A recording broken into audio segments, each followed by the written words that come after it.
Good afternoon, this is Jeff with Sewer Tech Northwest. We're at 7920 Southeast Orient Drive here in Gresham.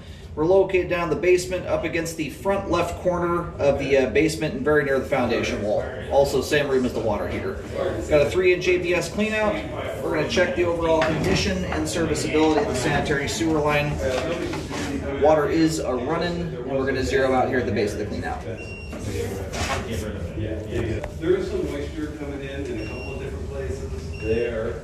We can throw the foundation a little bit. There's some along here and there by the sump pump. In here. Dang it. Yeah. Got a backflow valve here. Yeah. I kind of poked around with this is the wall. This one's got wheels in it. All right, so I'm going to go see if we've got a backflow access point or not. If we don't have an access point, this is something we're going to need access provided to. One, for inspection purposes, but two, just for in the event you ever have to reach that thing.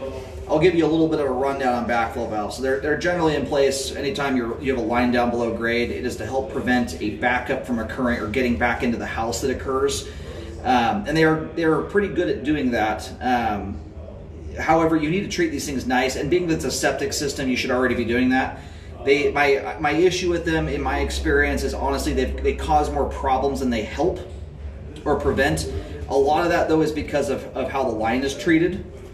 If you're putting a lot of cooking oil, grease, fats, tampons, wipes, improper stuff down the line, they are very good at getting buildup around them and or items caught on them. And then the valve doesn't actuate properly, and blockages can occur. So just be aware of that. You want to treat this thing like a septic, like it already is, but be even more so careful with that, because if you get a bunch of grease buildup around a backflow preventer and or improper items go down the line, they can very easily get stuck in these locations. So just be mindful of that.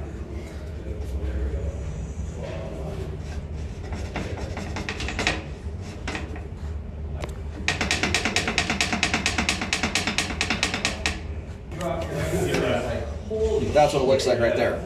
That valve, my camera's sitting a little bit tilted right now. That valve just opens straight up and then shut when the water's off. So, like when I'm running a sink in there, that valve barely even opens. Oh, so if I flush the toilet, will you go do that really quick just so you can see what that looks like?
Alrighty, so the backflow valve here, I'm locating this.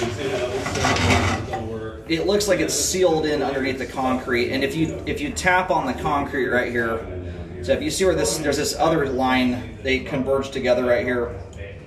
That's where I went through, and then you have this other line. The line shoots out the side in the pathway that concrete patches. Right over in here, where my locator is picking up on things, you can hear how hollow it sounds right here. It looks like the valve, as far as I can tell, is right here just before the foundation wall. Normally when I locate something, I position the camera head, like if there's a bad joint, for instance, I park the camera head about 4 inches or so past the joint to center that antenna right on the spot. I park the camera right up against the valve. So, and being, with the hollow sound there and everything, that appears to be where that's at. So that needs to be exposed. For one thing, the valve may need cleaning. When we just did a toilet flush there a moment ago, the valve is barely opening, so there may be gunk in and around it that's preventing it from opening properly. Normally under a toilet flush, those things open up a bit more wide than that. So it needs to be exposed for the sake of being able to service the line if necessary. Sometimes the valves need to be cleaned off if they get gunked up. So everything leading up to that point looks good.